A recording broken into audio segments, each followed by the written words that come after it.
Well, thank you so much, Mr. Satya Brahma, for the welcome address on the 10th Annual India Leadership Conclave and Indian Affairs Business Leadership Awards 2019. Now, moving ahead.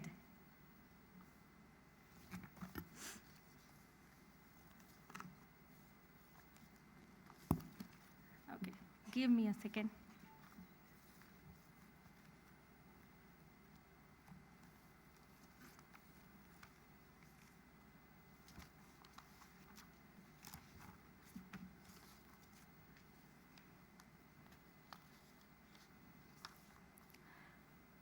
Well, ladies and gentlemen, now it's time to invite our speakers on the stage to give their valuable inputs about the complex and important issues of our country. And to begin with, our first speaker today is a lawmaker from Maharashtra, Mr. Ameet Satam. He's a member of 13th Maharashtra Legislative Assembly. He represents the Andheri West Assembly constituency. He belongs to the Bharatiya Janata Party. He's the pioneer in the LED street lights in Mumbai. Yes, he truly believes and stands by that an ounce of performance is worth thousands of promises. And yes, he worked tirelessly as a municipal councillor of Ward number 62, which resulted in Mumbai's most advanced and first vertical garden, Mumbai's first advanced street lights and checkered pots on the lines of Interlaken. Sardar Vallabhbhai Patel Garden was converted into theme garden, which resulted in 18 ALMs endorsing his candidature for the legislative and assembly elections. Well, let's welcome Mr. Ameet Satam to give his perspective on Vision Maharashtra 2020 challenges and opportunities. A very warm welcome, sir.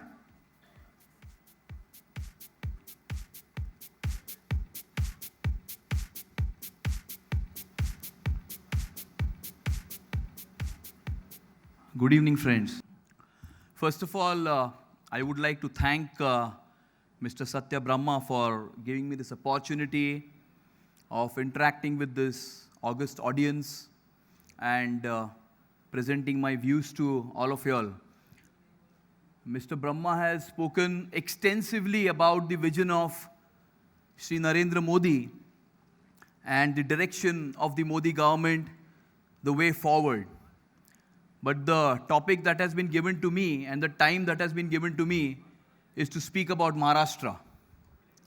And as it is Narendra Modi's vision to make Indian economy a $5 trillion economy in 2025, it is the vision of the Chief Minister of Maharashtra, Shri Devendra Fadnavis, to make Maharashtra a $1 trillion economy in 2025. When we took charge in 2014, what we inherited was policy paralysis. There was a 70,000 crore irrigation scam.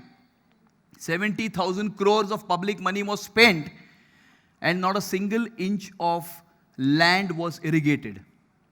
We saw one metro project from Andheri to Ghatkopar in Mumbai, an 8-kilometer metro, which took around 10 years to build. And we were talking about the Navi Mumbai International Airport. We were talking about the Worli Trans-Harbour Link. We were talking about linking rivers. And we were talking about a lot of things. We were talking about the coastal road. But in reality, none of these projects, which were actually conceptualized by our predecessors, had actually taken off on ground. And what we were successful in doing in the last 5 years was all these projects which had got stuck or not taken off in the last so many years, 10, 15, 20 years. From 1999 to 2014, we saw an 8-kilometer metro from Andheri to Ghatkopar.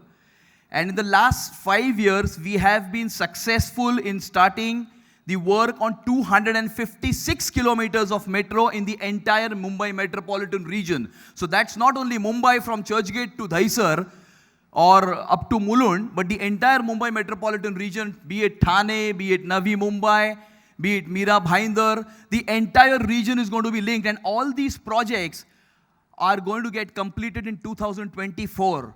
The first metro is going to get commissioned in March 2020 from Dahisar East to Andheri East. In 2008, when we were attacked, the then Home Minister had made a statement that we need CCTV cameras in the entire city for electronic surveillance. Leave aside CCTV cameras, we were not successful in even coming out with a tender for the CCTV cameras. When we took charge in 2014, in only a span of 2 years, we were successful in not only in issuing the tender, but giving the work order and getting 5,000 CCTV cameras in a span of less than 2 years. And the next 3,000 CCTV cameras are going to get wired in the entire city of Mumbai in the next 3 months' time. So entire city will be wired with around 8 to 10,000 CCTV cameras for its safety and security. I spoke about the 70,000 crore irrigation scam, which did not even leave us with an acre of irrigated land. And the flagship program of the state of Maharashtra, which was conceptualized by our Chief Minister Devendra Fadnavis, which is popularly called Jalayukta Shivar.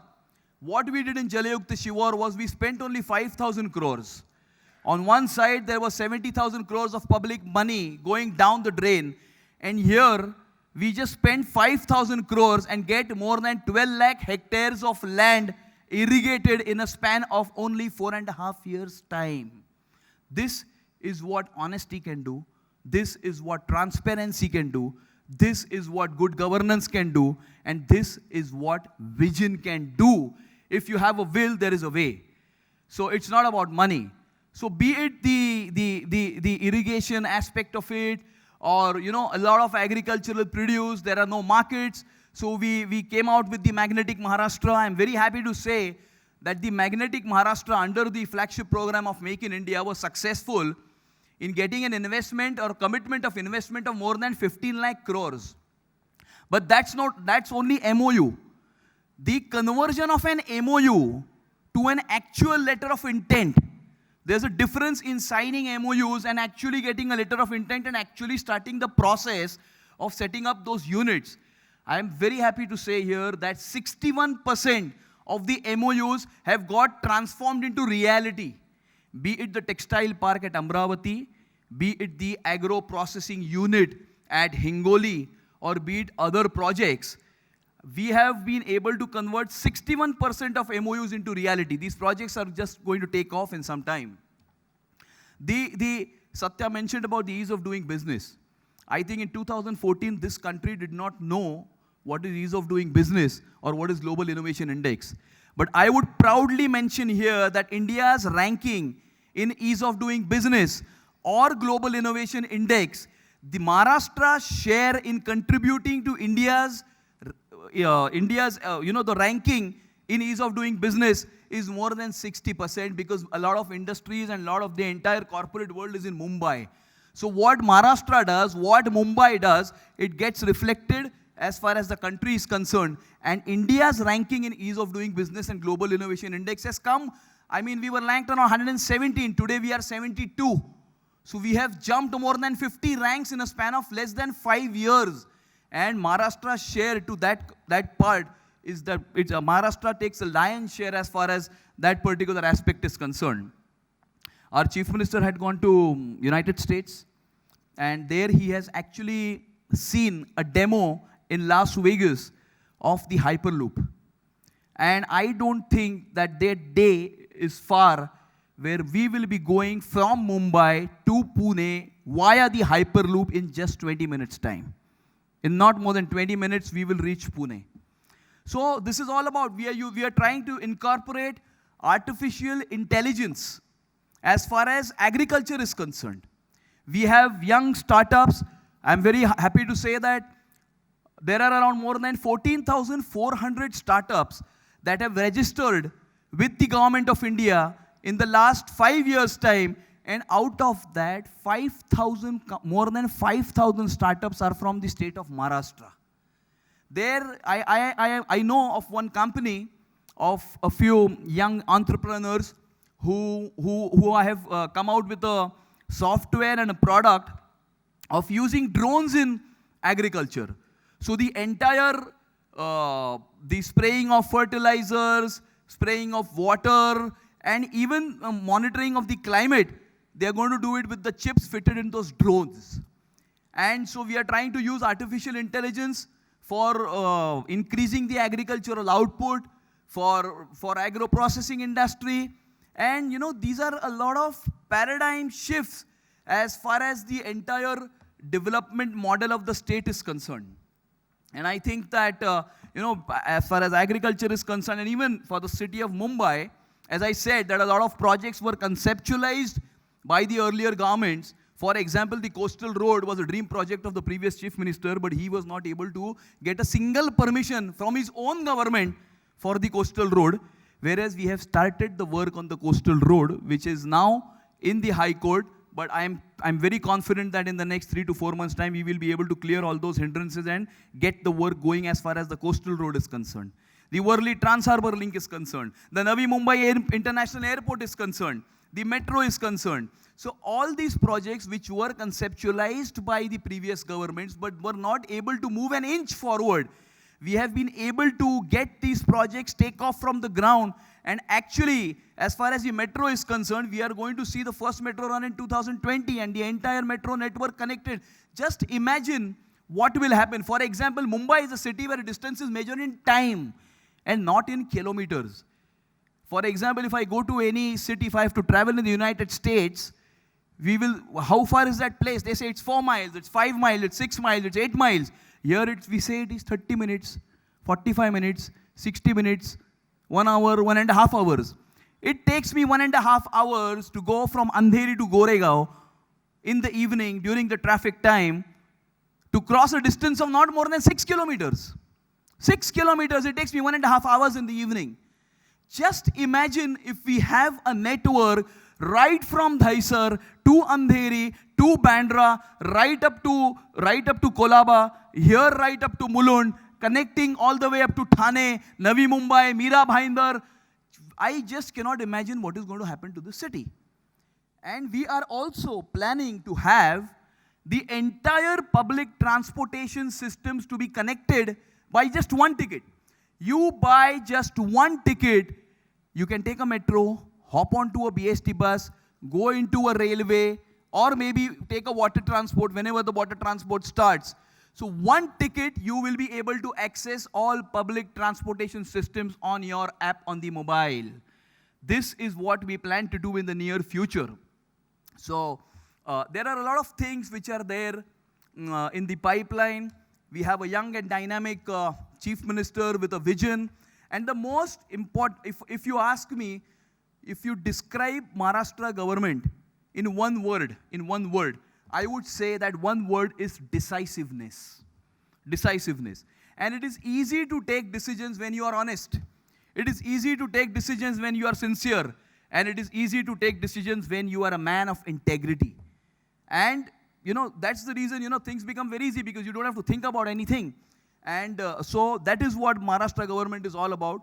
Well, we have just managed to take off in the last 5 years. Some of the projects have taken off. Some of the projects are reaching its completion. And there are a lot of projects which are in the conception stage. For example, we have a very peculiar situation in Maharashtra. We had floods in Kolhapur, Sangli and Satara.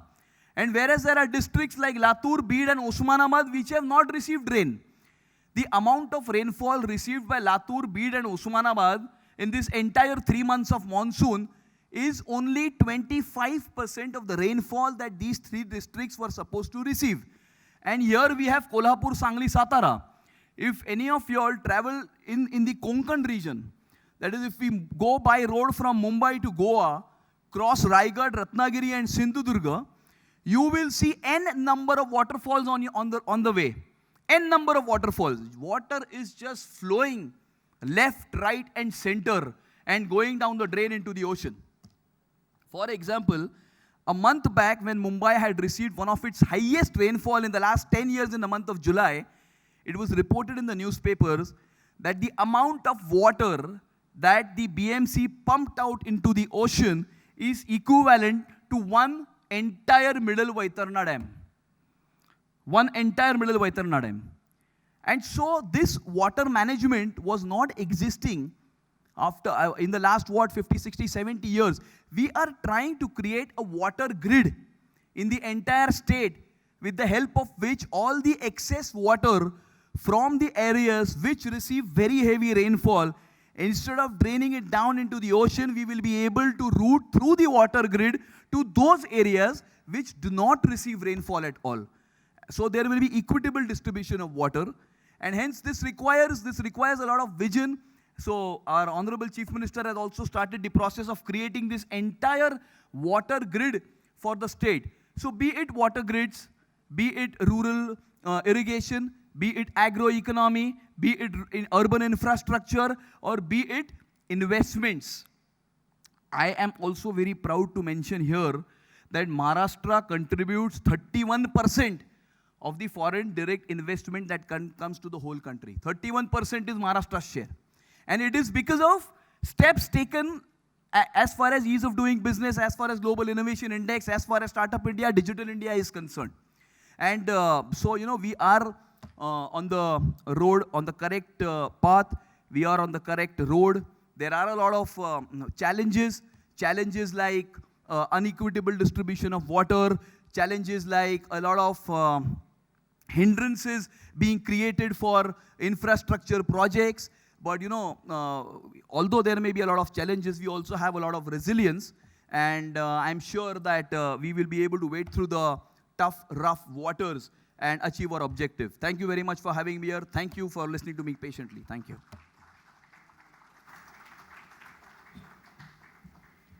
I'd request Mr. Ameet to kindly stay back.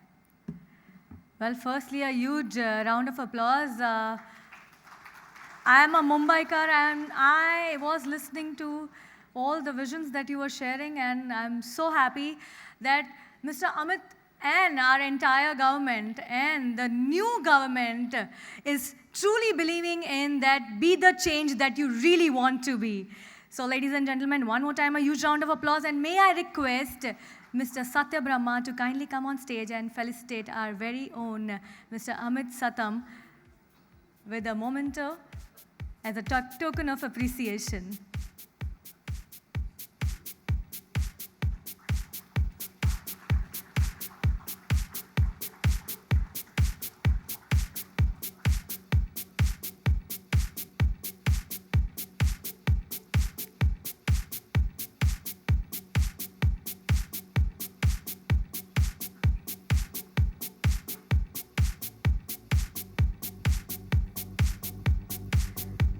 Thank you so much, Mr. Ameet, for gracing the occasion and giving us an insight into Maharashtra 2020.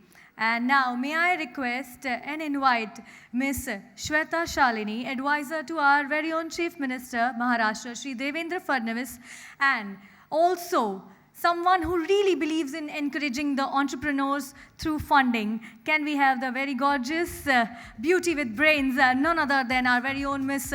Shweta Shalini, to share her thoughts about the theme and for Maharashtra and the country as well. Thank you so much. Where's Satya? Can I see Satya here? So yes, I was there at the opening remarks, and as media as usual and Satya as usual, sitting tightly on the fence. So sometimes, as I thought that he was just about going to praise us, there came the biggest challenge that the country is facing. So thank you, Satya, for being there and not being there at the same time. Thank you so much for giving me this platform. I've been given 10 to 15 odd minutes to talk about women empowerment.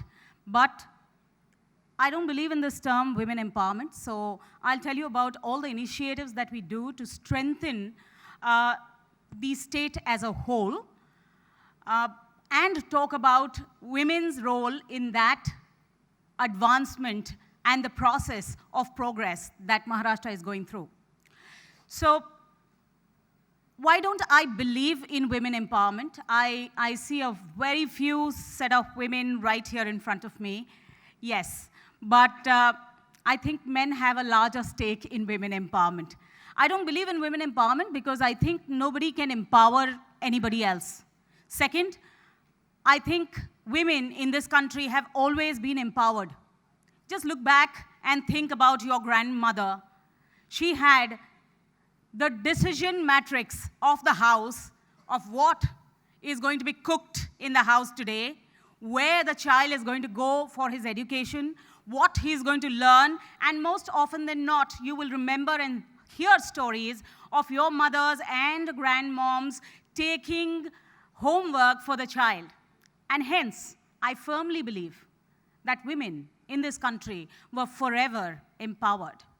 Yes, there has been discrimination as far as the body of power in the state goes. Why? Because somewhere down the line, we realized that most women were not financially able.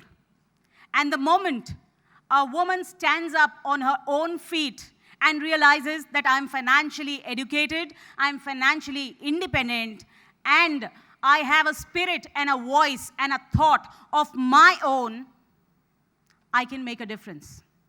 We firmly as a government believe that 50% of the population today is women. And if tomorrow we want to become the next superpower, we need this 50% to contribute. So because most of the women that I see right here are urban women, let me start with urban women. Whenever I go to a conference like this, which has urban women, I tell them, I am a woman, I'm a mother of two, I have 12-year-old twins, boys. I'm an entrepreneur. I started my life with 3 people team of a software company. God has been very kind. I have 3,500 people today working for me in the world of artificial intelligence and virtual reality. Apart from that, I work as advisor to the Chief Minister and am also the spokesperson of the ruling party, Bharatiya Janata Party. If I can do it all, I'm sure each and every woman can do it. The fact is, we need to believe in that one person who makes the difference, and that's you yourself. But yes, men are important, because it was one man in my life when I was 8-year-old taught me, and that was my father. So Satya ji, my father told me when I was 8-year-old, तुम रजनी की चांद बनोगी या दिन की मार्तंड प्रखर. Rajni is रात, so तुम रजनी की चांद बनोगी या दिन की मार्तंड प्रखर या सूरज बनोगी. एक बात है मुझे पूछनी, फूल बनोगी या पत्थर. नकली क्रीम फूल कंघी से नकली रूप सजाओगी या असली तेज लहू का आनन पर चमकाओगी. And that is the real you that women need to understand and realize. And somewhere in our urban spaces, we have forgotten that. Of course, we need to speak about gender-specific regulations. We need to get gender-specific rules in practice. And that's what, as a government, we have disciplined ourselves to do. So for every empowered panel, we definitely ensure that we have women in the panel. Apart from that, of course, we all know, and I don't want to speak about it, but yes, the maternity laws now enable women to go back out of work when they are pregnant for about 28 weeks. We also have other changes in the laws where we have made it mandatory for women to sit on huge and larger boards, and specifically in all the CXO level positions. But do only rules and regulations make a difference? Let's cut and think about the rural situation. I am a woman, and I firmly believe that this power hierarchy was completely tweaked in the rural areas. Think about it. For everybody who comes from a farmland, please think about it. All the difficult work, whether it's sowing, whether it's bunding, are actually done by women. All the back-breaking work in a farm is actually perceived and delivered and implemented through women. But yet, in our minds, in our perception, rural women were not empowered. So through practiced regulations and through discipline, we could, in our state, and I speak for state of Maharashtra, we created a group of 4.5 lakh self-help groups. Each self-help group created or had about 10 women. And today, under the Chief Minister's office, we've created a Section 8 company, which is called Maharashtra Village Social Transformation Foundation, where the chairman, that is the Honorable Chief Minister himself, has adopted about 1,000 villages. And can you imagine, for years together, for the last 72 years, since the time of independence, we've heard innumerous voices which say, Chalo gaon, gaon ki taraf, let's strengthen the village, Swaraj. Where was the problem? We realized that the problem lied in the fact that the total stakeholders that were actually involved in complete transformational change, in bringing about transformational change in the rural areas, had not collaborated or converged together. And hence, we identified these stakeholders. The first stakeholder was a corporate. So in our program, in the Section 8 company, we have 17 corporates, and 6 of them sit on our board. The first is Ratan Tata himself. Second is Anand Mahindra. We have Sanjeev Mehta. We have Anant Ambani. We have Sangeeta Jindal. And of course, we have the Deutsche and the Axis Banks. When these corporates come together and own up few villages each, they say that I'm not only going to deliver the best, they say that I will give my heart and soul to ensure that each and every person here is empowered, including the women. Together with corporates, who were the other stakeholders?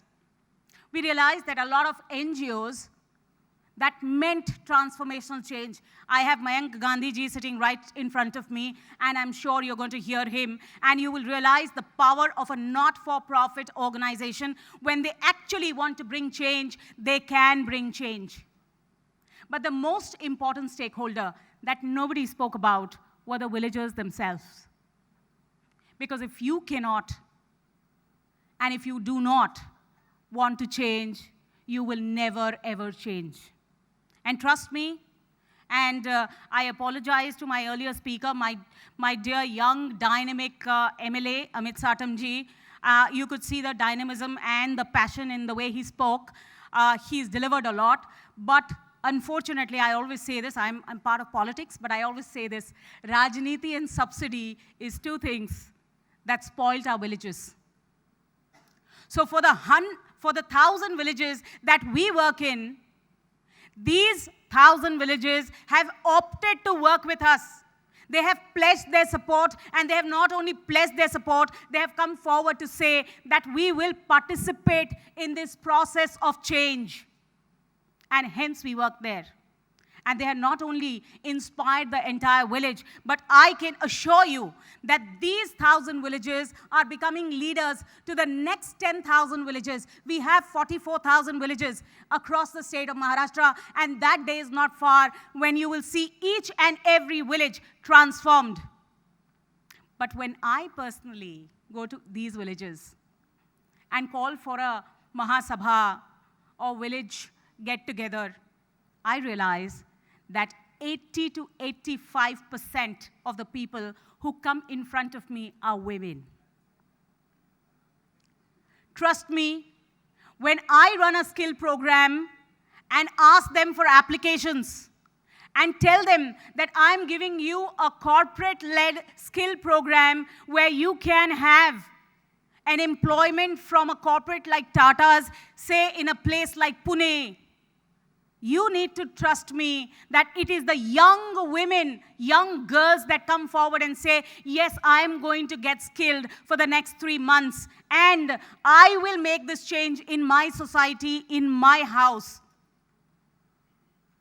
And hence, I'm sure that this empowered woman is going to change the face of the state, is going to change the face of the village. We have umpteen number of policies and policy amendments. I don't think I will get into every policy amendment that we did.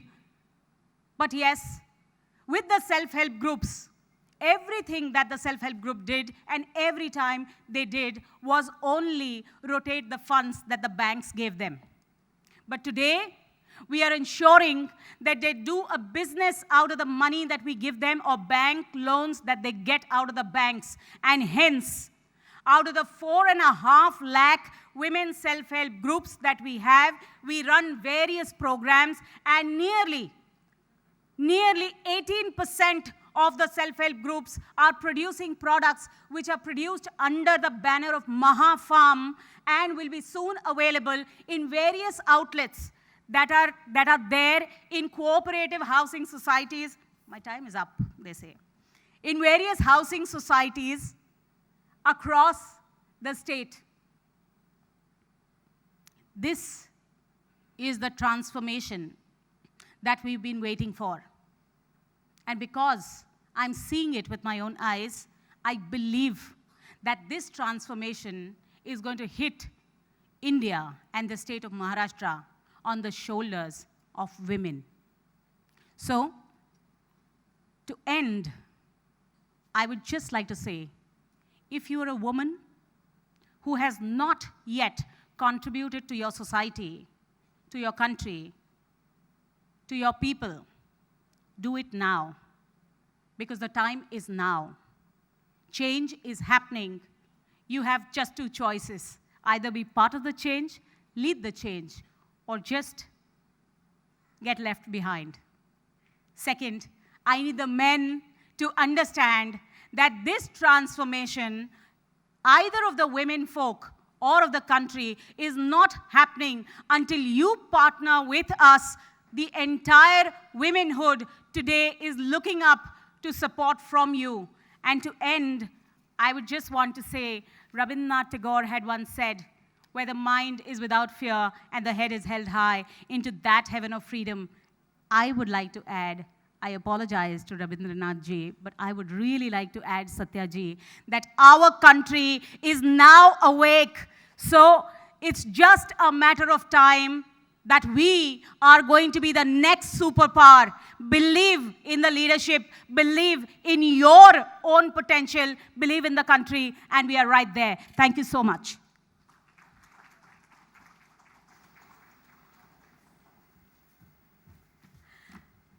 Wow, thank you so much, Ms. Shweta Shalini. And like we all know, and like she's put forth so beautifully, once you educate a woman, you are educating the entire generation. Thank you so much for your kind words on women empowerment. And may I request Mr. Satya Brahma to kindly felicitate our very own Ms. Shweta Shalini ji. This is for you, ma'am. Well, a huge round of applause, ladies and gentlemen. Both lega, dono.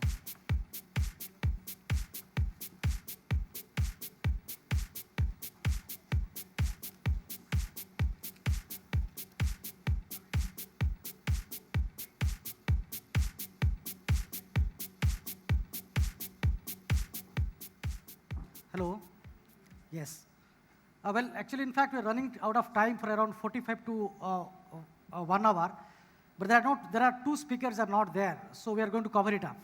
And those who have been patient enough to be here, I would like to tell them that please be patient and we'll be on schedule and we'll be running everything on time. Thank you. Thank you so much, Mr. Satya Brahma. Yes. And now moving ahead, it's time to invite our next speaker for the day. It's my privilege to call upon our next speaker, Mr. Alok Ohrie, President and Managing Director, Dell Technologies India. Mr. Alok Ohrie leads Dell Technologies India and is responsible for the sales, business strategy and development, operations, marketing, manufacturing, and government engagements. Mr. Alok plays a very critical role in Government of India's Atal Innovation Mission as Super Mentor. He's also on the advisory board of innovative setups in the space of education, reverse supply chain, logistics, and consumer retail, to name a few. Mr. Alok is a permanent director and chairperson on the board of Dell Technologies of India. Well, what should I say? Mr. Alok is committed to shaping a promising future for the youth. He sits on the Dell's Global Giving Council, and actively supports programs that help educate women. So, ladies and gentlemen, we already have Mr. Alok Ohrie, who's gonna talk on a very important subject for the day, the $5 trillion mission, challenges and opportunities. A huge round of applause one more time. Thank you. Good evening, folks. It's absolute pleasure and delight to be here today, joining everybody in very interesting topics of discussion about building the nation for future. I must acknowledge and admit that when Dr. Satya Brahma called me up for the first time and said, hey, listen, we're doing this conclave, and I'd like you to come in and talk to us about $5 trillion economy and challenges and opportunities. And I said, Dr. Satya, I don't know what you believe, but in my mind, being a super optimist, I think $5 trillion economy is something that is easily achievable by this country. In fact, we should be talking about how to make it a $10 trillion economy. I don't know whether he agrees with me on that or not, but it's an absolute pleasure, as I said, to be here today talking to you all. Let me begin by, first of all, congratulating Dr. Satya Brahma and his team, Network 7 Media Group team, for conducting this 10th edition of India Leadership Conclave. And I also like to take this opportunity to wish some of you who are celebrating Janmashtami a very happy Janmashtami. As most of the speakers coming in here and talking about this very interesting topic have alluded to both the sides of the current state of economy as well as what the future looks like, I'd like to begin by saying that if you were to go by the narrative that exists in the media today and look at what everybody is talking about at a global level as well, there'll be a whole lot of question marks about whether this growth that the country has achieved or experienced in the last few years can be sustained. And that's a very very fair concern to have. That's a very fair, question to have. But if you were to look at this from a longer period of time, a longer time dimension, I would like to argue that this would seem like a very small blip in the long-term perspective. Looking long-term, looking much more number of years beyond just the next 5 years, 10 years, this would seem like just one of those small things that happens to any economy. India particularly is at a very different point in its growth curve. It is at a very different point with regards to its overall coming to life, coming to something that is the rightful position for the country at a global level. I'd like to begin by showing you a quote that goes extremely well with this topic. Although this topic is very exhaustive, it's very deep, it is something that one can take a couple of days to discuss and debate. I'll try and see what I can share with you as my perspective in the next 10 to 15 minutes. And I'd like to begin by, as I said, one quote that goes very well with this.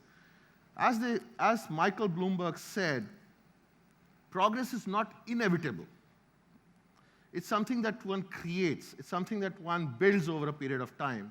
And I think when it comes to talking about an aspiration, talking about a goal for the country going forward, Prime Minister Mr. Narendra Modi did a fabulous job in the World Economic Forum in 2018 to set this as a goal for the country.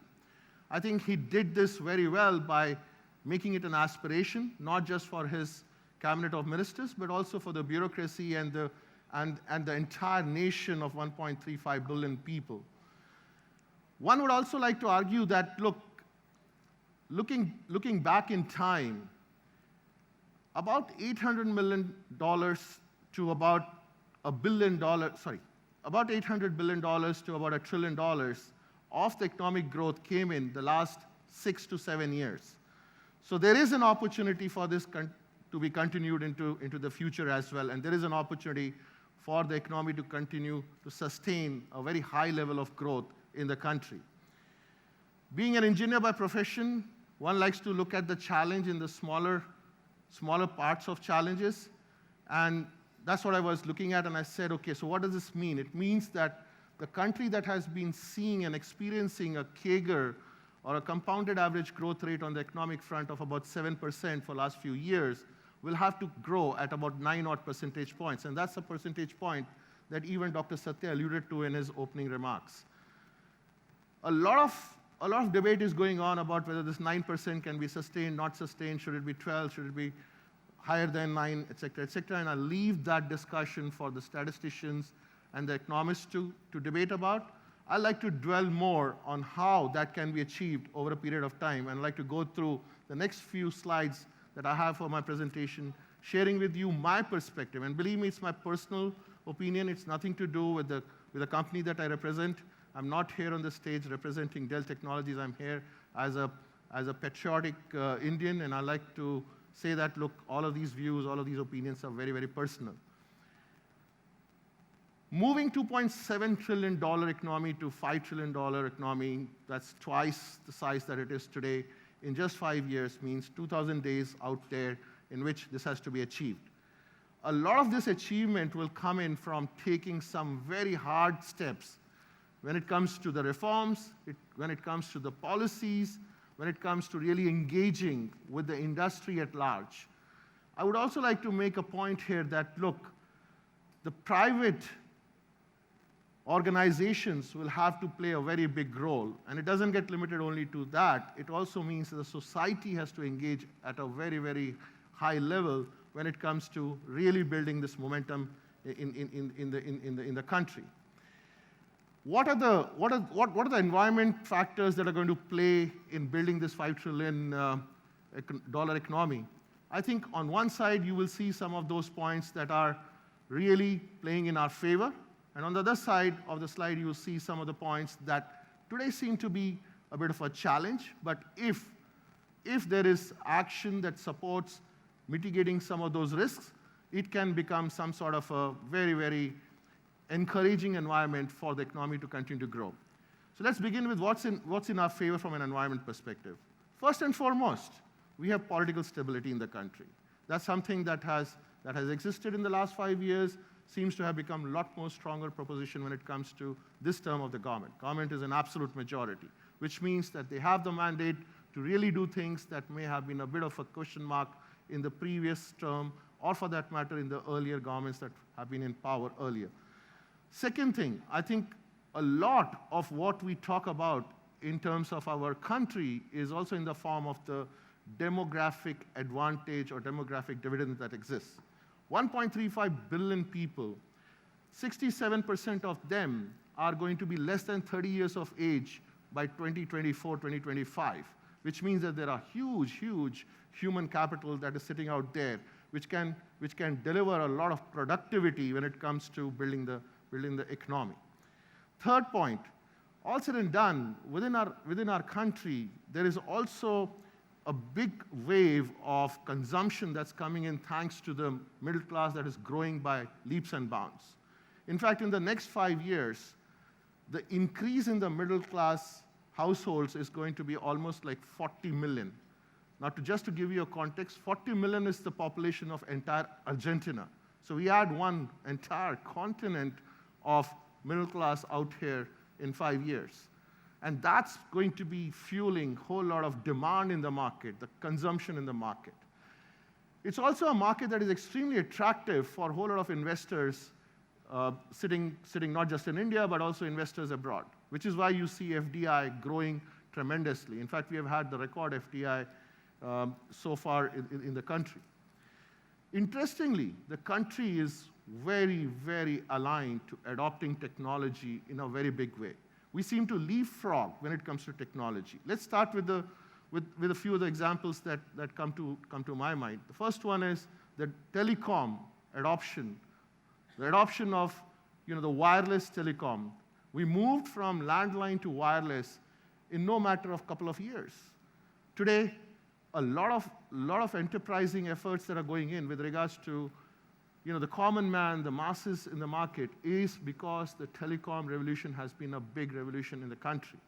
Likewise, one can talk about internet that has become a really, really all people available. Everybody has an access to the internet, and today the internet access is growing tremendously. The penetration has gone up to 627 million.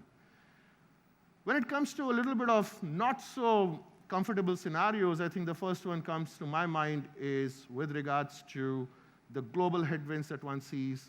Globally, there are a whole lot of things going on, but that's beyond our control, and it's not going to remain as is forever. We're all hopeful that things will get sorted out when it comes to trade wars, etc. I think the liquidity and the credit squeeze that exists in the country needs to be something that needs to be addressed very quickly. It can come in by recapitalization of the banks as well as NBFCs. And finally, it's all about managing the tax structure in a way that the cost pressures go down and there is that much more demand that can be created. So what are the triggers? What are the triggers to actually building a $5 trillion economy? The first one is innovation.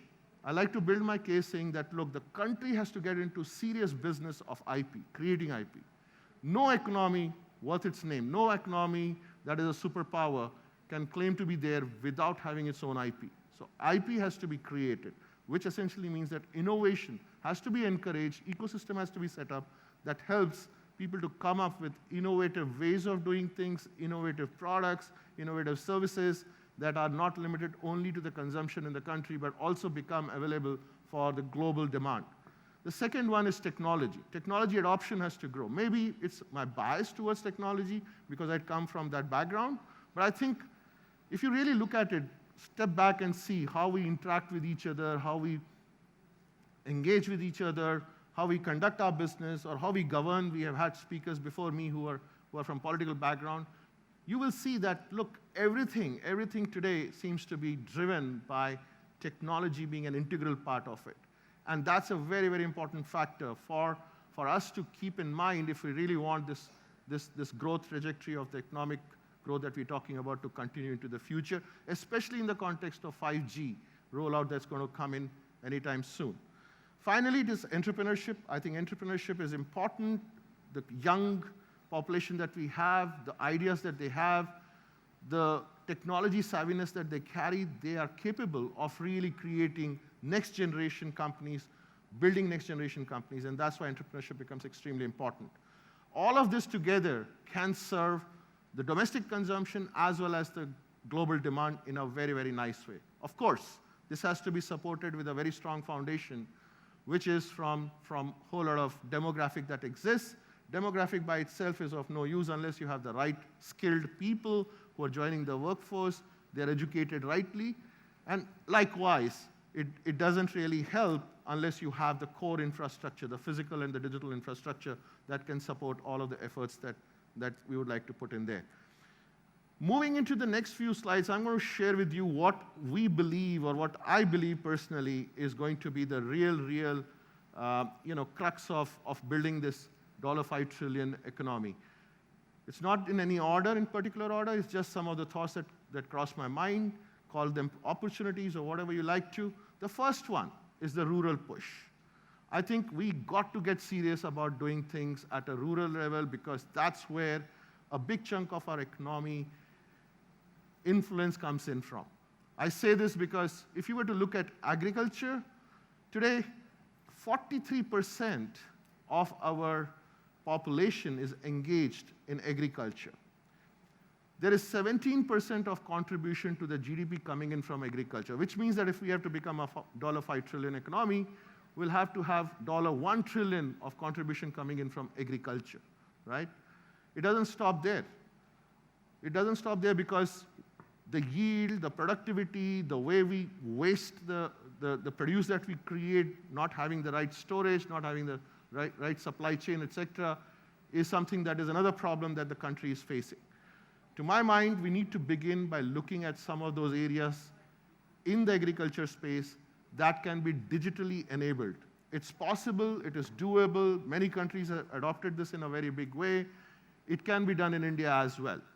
A lot of that support has to come in by encouraging the agri-tech startups, as one would like to call them. These are startups that are technology-based startups. They're creating solutions for the agriculture.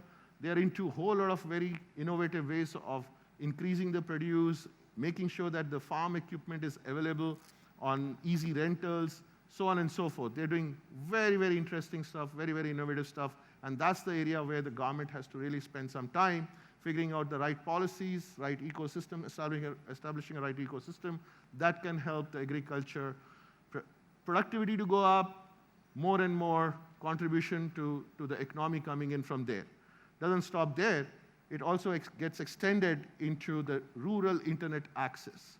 As you provide access to our masses, one will see more and more of them getting onto the global market and trying to sell their products and services onto that platform. We have seen that the internet access has grown substantially in the last couple of years in tier 2, tier 3 cities and also beyond these cities. And a lot of that is coming in thanks to having access of the internet on smart cities, on the smartphones. The second area that I think we need to look at very seriously is MSMEs and the vibrant startup ecosystem that one has to establish. As I said earlier, one of the pillars is all about entrepreneurship.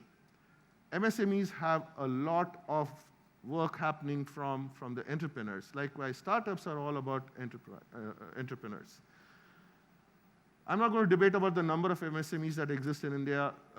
Different sources, different numbers. I'll say it runs in millions. It runs in millions. It is the second largest employer base for the country.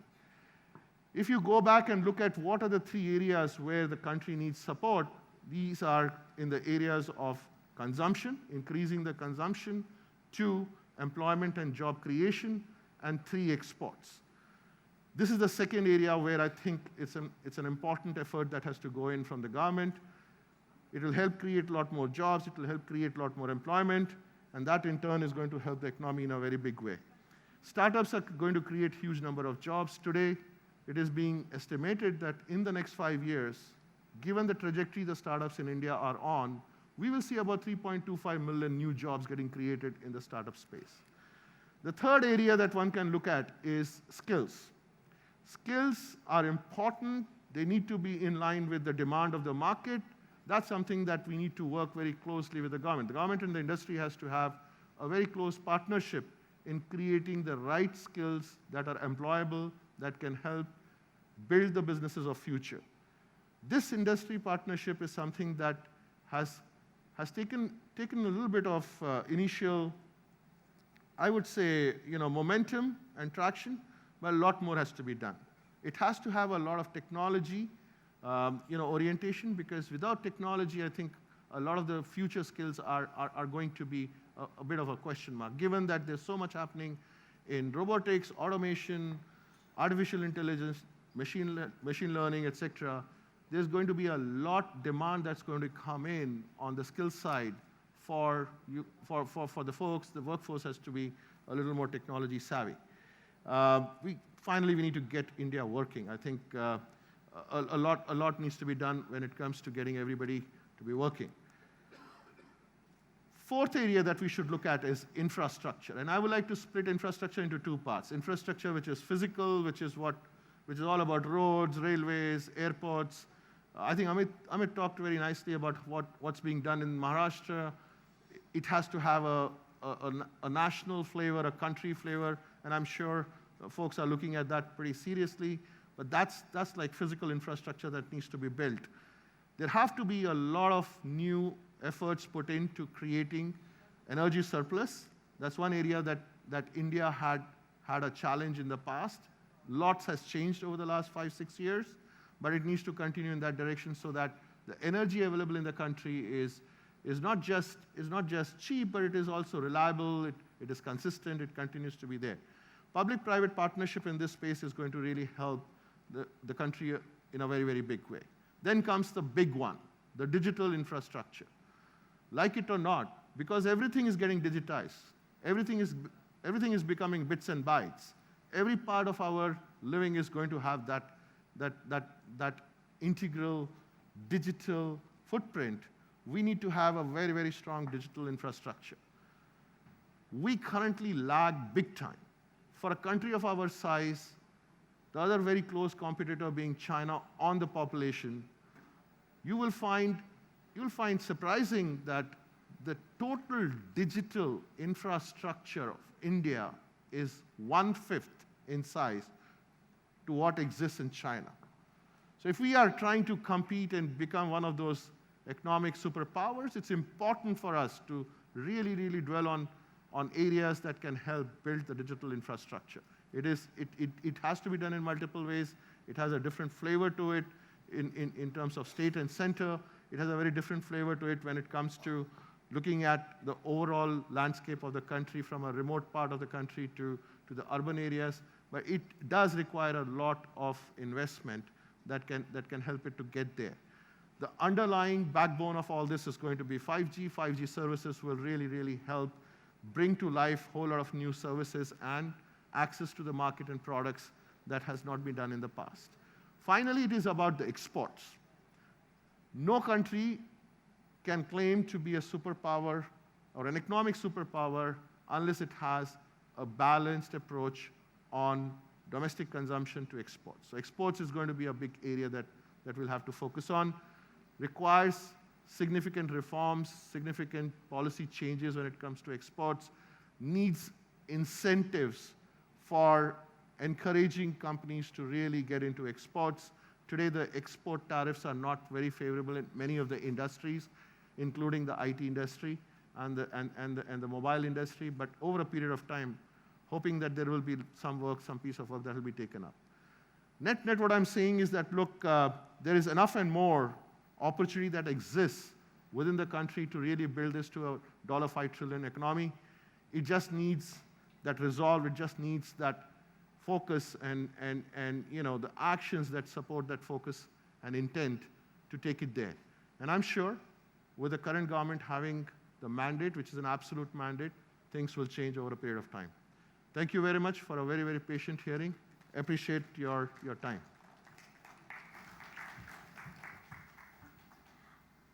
Thank you so much, Mr. Alok Ohrie. May I kindly invite you one more time on the stage, please? Well, that was quite insightful, and it was worth raking our brains when it's coming from one of the global giants, Dell Technologies. Thank you so much, Mr. Alok Ohrie, for that insightful vision and that amazing talk on the subject, the $5 trillion mission, challenges and opportunities. And here we have Mr. Satya Brahma to felicitate our very own Mr. Alok Ohrie. A huge round of applause, ladies and gentlemen.